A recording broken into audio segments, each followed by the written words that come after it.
నమస్కారం city news కి స్వాగతం ముందుగా ముఖ్యాంశాలు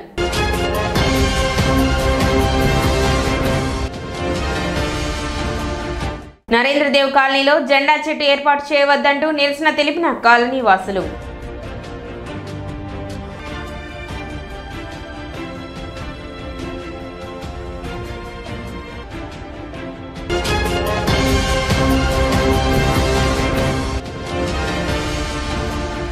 బస్ పాసుల మంజూరు విషయంలో నగదు డిమాండ్ చేస్తే అధికారులకు ఫిర్యాదు చేయండి ఆర్టీసీ డిపో మేనేజర్ రాజశేఖర్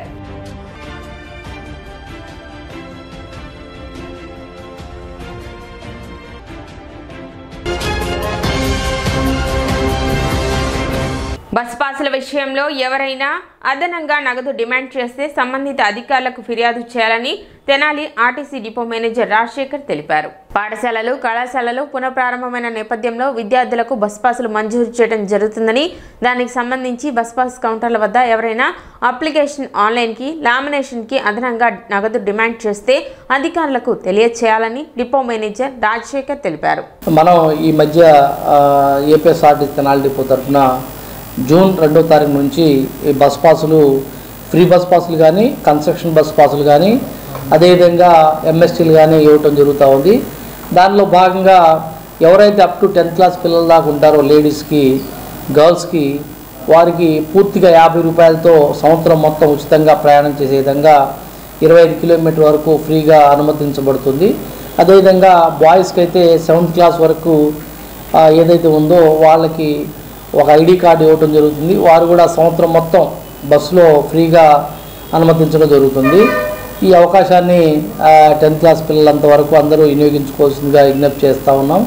అదేవిధంగా ఈ మధ్యకాలంలో స్కూల్ కాలేజీలు కానీ జూనియర్ కాలేజ్ కానీ ఇంజనీరింగ్ కానీ మెడికల్ కానీ వారికి కూడా గవర్నమెంట్ ఆఫ్ ఆంధ్రప్రదేశ్ ఏదైతే నిబంధనలు ఉన్నాయో వాటి ప్రకారం 33% పే చేసి 66% కన్స్ట్రక్షన్తో వాళ్ళకు కూడా రాయితీ ఇవ్వటం జరుగుతూ ఉంది. అయితే ఈ మధ్యకాలంలో 1-2 కంప్లైంట్స్ అయితే రావటం జరుగుతూ ఉంది. ఈ బస్ పాస్ కౌంటర్లో ఆన్లైన్ చేసినందుకు 50 రూపాయలు, అదే లామినేషన్ చేసినందుకు 50 రూపాయలు వసూలు చేస్తున్నారని కొంతమంది పిల్లలు కంప్లైంట్ చేయడం జరిగింది. దానిలో భాగంగా మేము ఆ బుకింగ్లో ఉన్న ఒక ఏజెంట్ని ఒక డిఈఓని తీసేయడం జరిగింది. అదేవిధంగా స్క్వాడ్ వాళ్ళని తనిఖీ అధికారులను అలర్ట్ చేయడం జరిగింది.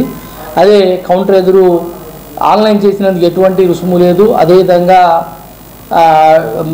లామినేషన్ చేసినందుకు కూడా ఎటువంటి రుసుము లేదని పెద్ద ఫ్లెక్సీలాగా అతికించడం జరుగుతూ ఉంది. అదేవిధంగా ఈరోజు పెయింట్తో కూడా పెద్ద అక్షరాలతో రాయటం జరుగుతుంది. కాబట్టి విద్యార్థులందరూ గమనించవలసిన విషయం ఏంటంటే మీ అప్లికేషన్ ఆన్లైన్ చేసినా అదేవిధంగా లామినేషన్ చేసినా ఫ్రీ ఆఫ్ కాస్ట్ చేస్తాం తప్ప ఎవరైనా డిమాండ్ చేసినట్లా మా అసిస్టెంట్ మేనేజర్ వారికి లేదంటే అసిస్టెంట్ ఇంజనీర్ వారికి నంబర్లు బోర్డులో పెట్టడం జరిగింది. కాబట్టి వారికి కంప్లైంట్ చేస్తే ఎవరైతే ఆ కౌంటర్లో ఉన్న ఆపరేటర్ ఉంటారో వాడిని తీసేయడం జరుగుతుంది. కాబట్టి ఎవరు ఎక్కడ ఎటువంటి రుసుము లేకుండా మంచి సర్వీస్ని ఏపీఎస్ఆర్టీసీ తెనాలి డిపో అందించాలనే ముఖ్య ఉద్దేశంతో ముందుకెళ్తా ఉన్నాం.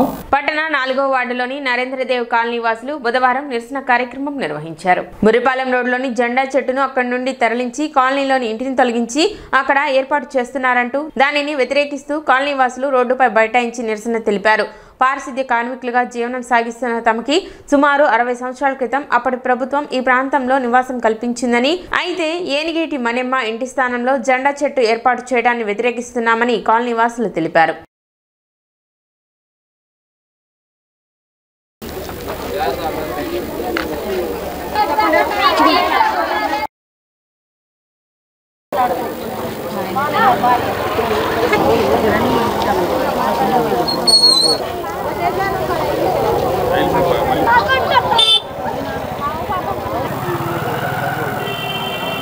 నరేంద్రదేవ్ కాలనీలో జెండా చెట్టు కట్టడానికి వీలు లేదు.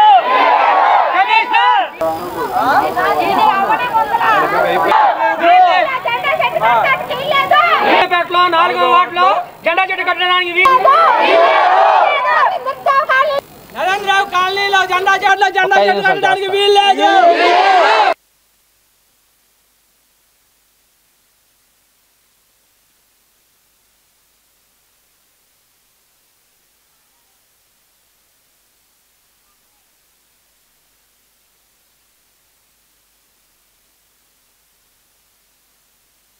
పేరు మునమ్మ, ఏనుగేటి మునమ్మ.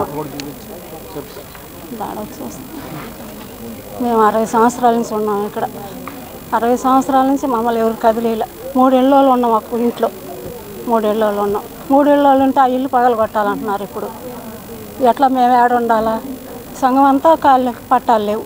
మరి మాకు పట్ట కాతం ఎట్ట వచ్చుద్ది? అందరికి ఉంటే కదా మాకు వచ్చుద్ది. మాది నరేంద్ర దేవ కాలనీ. అందులో 3 కులాలు నివసిస్తున్నాము. తల్లి పిల్లల్లాగా ఉన్నాం. అందరూ కూడా పారిశుద్ధ కార్యక్రమాలే. ఈరోజు ఈ అధికారులు ఇంతంత పాతకానికి దిగజారారంటే చాలా బాధాకర విషయం.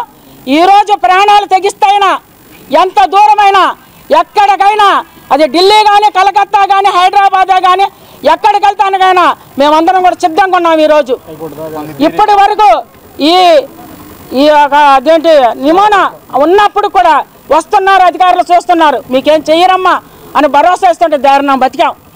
ఈరోజు మొత్తం కూలిపోయి 4వ తరంలో 4వ తరం కూడా సీకిపోయాం. ఈ పారిశుద్ధం పని మీరు బాగుపడాలి, మేము నాశనం అయిపోవాలి. మా ప్రాణాలు పోతున్నా 8 గంటల పనిచేయి, 9 గంటల పనిచేయి. పారిశుద్ధ కార్మికులు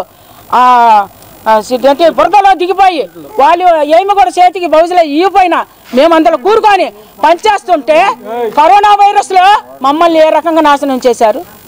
మీరు ఇళ్లలో నుంచి బయటకు రాకపోతే మా ప్రాణాలు అడ్డం పెట్టి మేము కష్టపడి పనిచేసాం. మా బిడ్డలు మేము ఇంటికాడ శుభ్రం తినాలంటే మేము ఎంత నరకం పడ్డాం. ఎవరన్నా ముందుకొచ్చారా? ఈ అధికారాన్ని ముందుకొచ్చి అమ్మ ఇదిగో ఈ బస్తా బియ్యం తీసుకో, ఈ కూరగాయలు వేసుకో, ఇది వేసుకొని తినండి అమ్మా, మీరు లేకపోతే మా రాష్ట్ర ప్రభుత్వమే లేదు అని ఒకడు వచ్చి చెప్పాడా?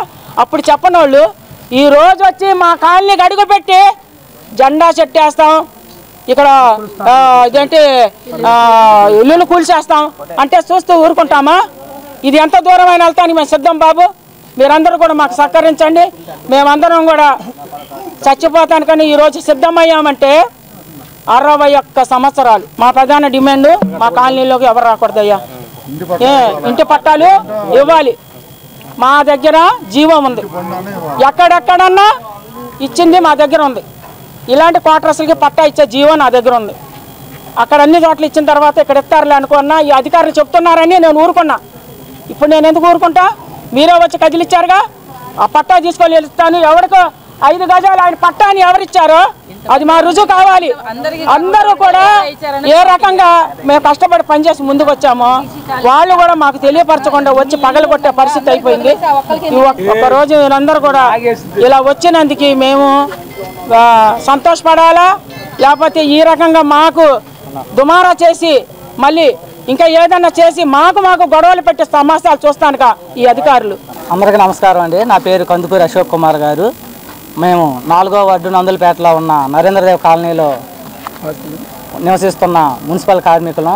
మేము గత 65-67 సంవత్సరాల నుండి ఇక్కడే నివసిస్తూ ఉన్నామండి.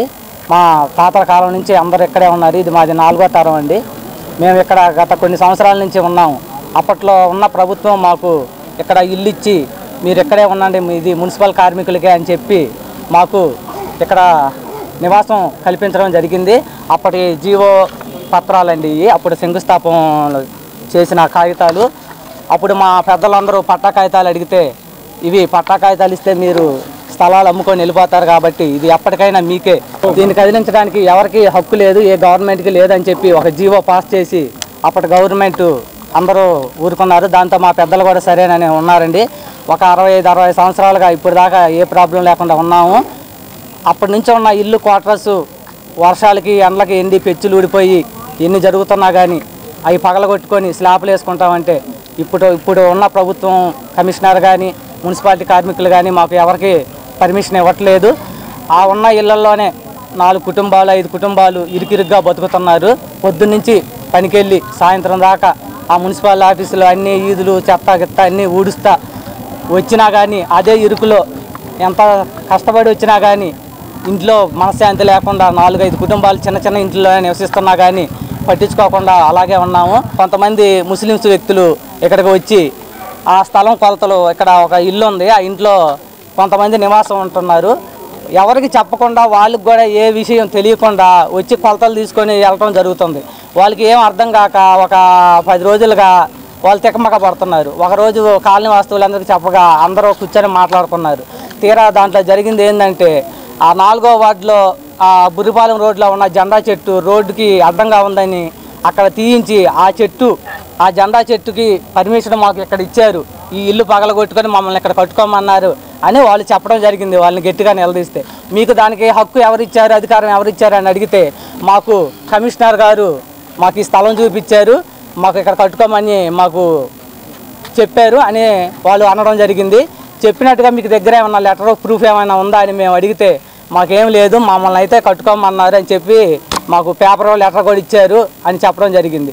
ఇన్ని సంవత్సరాలుగా 60 సంవత్సరాలుగా మేము ఇక్కడ ఉంటే మాకు పట్టా కాగితాలు ఇవ్వను అని చెప్పిన ప్రభుత్వం ఆ జెండా చెట్టు కట్టుకోవడానికి వాళ్ళకి పర్మిషన్ ఎలా ఇచ్చింది, పట్టా ఎలా ఇచ్చిందని మేము అందరం మా కాలనీ వాస్తులందరం ప్రశ్నిస్తున్నాం. అయితే వాళ్ళకి పర్మిషన్ ఇవ్వడానికి ముందుకు వచ్చారో ఆ వర్కర్స్ ఆ యూనియన్ మొత్తం వచ్చి మా కాలనీ వాస్తువులు అందరికి సమాధానం చెప్పి కాలనీలో ఉన్న ప్రతి ఒక్క ఇంటికి పట్టా కాగితాలు ఇచ్చి తర్వాత తదుపరి కార్యక్రమం జరపవలసిందిగా మా కాలనీ వాస్తవ్యులందరూ డిమాండ్ చేస్తున్నారు. Consumer grievances redressal forum Vijayawada వారి ఆధ్వర్యంలో విద్యుత్ అదాలత్ మరియు అవగాహన సదస్సును రేపల్లె పట్టణం నందు ఈ నెల 20న నిర్వహించనున్నట్లు తెనాలి ఎగ్జిక్యూటివ్ ఇంజనీర్ వివి చిరంజీవి తెలిపారు. రేపల్లె పట్టణంలో గల cloth merchants association function hall నందు జరిగే ఈ కార్యక్రమం ఉదయం 10:30 నుండి మధ్యాహ్నం 1:30 వరకు నిర్వహించనున్నట్లు తెలిపారు. ఈ కార్యక్రమంలో CGRF chairman N Victor, Emmanuel, former district and sessions judge మరియు ఫోరం సభ్యులు, సూపరింటెండెంట్ ఇంజనీర్ గుంటూరు మరియు విద్యుత్ అధికారులు పాల్గొంటారని, డివిజన్లోని విద్యుత్ వినియోగదారులు తమ ఫిర్యాదులను వ్రాతపూర్వకంగా సర్వీస్ కనెక్షన్ నెంబర్, పూర్తి అడ్రస్, సెల్ నెంబర్తో అర్జీ ఇచ్చి సమస్య పరిష్కరించుకోవాలని సూచించారు. విద్యుత్ అంతరాయాలు, హెచ్చుతగ్గులు, మీటర్ సమస్యలు, బిల్లుల సమస్యలు, విద్యుత్ సరఫరాకు సంబంధించిన ఇతర అన్ని సమస్యలు పరిష్కరిస్తారని తెలిపారు. విద్యుత్ వినియోగదారులు ఈ అవకాశాన్ని వినియోగించుకోవాలని ఎగ్జిక్యూటివ్ ఇంజనీర్ వివి చిరంజీవి కోరారు. గత 3 దఫాలుగా మన డివిజన్ పరిధిలో విద్యుత్ అదాలత్లని కండక్ట్ చేస్తున్నాము. కన్జ్యూమర్ గ్రీవెన్సెస్ అంటే వాళ్ళకి మా లెవెల్లో అంటే మేమంటే మా డివిజన్ కానీ ఎస్సీ గారి లెవెల్లో కానీ ఏఈఏడి లెవెల్లో కానీ పరిష్కారం కానిటువంటి సమస్యలు ఏమైనా ఉంటే కనుక కన్జ్యూమర్ ఫోరంలో కూడా రిప్రజెంట్ చేసుకుంటే అక్కడ రిటైర్డ్ జడ్జి గారు ఉంటారు చైర్మన్గా, వారు కేసును పరిశీలించి జడ్జిమెంట్ ఇస్తారు. దాని ప్రకారం మేము కూడా కన్జ్యూమర్స్కి ఇంకేమన్నా మా తరపున ప్రాబ్లం సాల్వ్ చేయాల్సిన అవసరం ఉంటే కూడా వాళ్ళ డైరెక్షన్ ప్రకారం చేస్తాము. దానిలో భాగంగానే ఇప్పుడు ఎల్లుండి 20వ తారీఖున రేపల్లె పట్టణంలో ఈ విద్యుత్ అదాలత్ని కండక్ట్ చేస్తున్నాము. అంటే మన డివిజన్ పరిధిలో ఉన్నటువంటి విద్యుత్ కన్జ్యూమర్స్ వాళ్ళ ప్రాబ్లమ్స్ సాల్వ్ కాని ప్రాబ్లమ్స్ ఇప్పుడు చెప్పినట్టుగా ఏమైనా ఉంటే కనుక అక్కడికి వచ్చి చైర్మన్ గారు ఉంటారు, కన్జ్యూమర్ పవర్ చైర్మన్ గారు, వారికి విన్నవిస్తే కనుక అర్జీ రూపంలో వారి కేసును పరిశీలించి మీకు ఇంకేమన్నా డిపార్ట్మెంట్ తరఫున న్యాయం చేయాల్సిన అవసరం ఉంటే కనుక వారు జడ్జిమెంట్ ఇస్తారు. దాని ప్రకారం మేము పాటించి విద్యుత్ వినియోగదారులకు మా లెవెల్లో ఇంకేమన్నా హెల్ప్ చేయాలిస్తే కానీ న్యాయం చేయాలిస్తే కానీ చేస్తాము. అందుకని ఈ అవకాశాన్ని విద్యుత్ వినియోగదారులు ఏదన్నా కంప్లైంట్స్ ఉంటే కనుక లో వోల్టేజ్ కానీ మీటర్లో ప్రాబ్లమ్స్ కానీ విద్యుత్ సమస్యలు ఎనీహౌ మీకు సాల్వ్ కానీ ఉన్నాయి అన్ని ఇంకేదైనా అసంతృప్తిగా ఉంటే మీకు అక్కడికి వచ్చి విన్నవించుకుంటే కనుక అర్జీ రూపంలో వారు దీని మీద తప్పక స్పందిస్తారు. ఇప్పుడు చిన్న విరామం.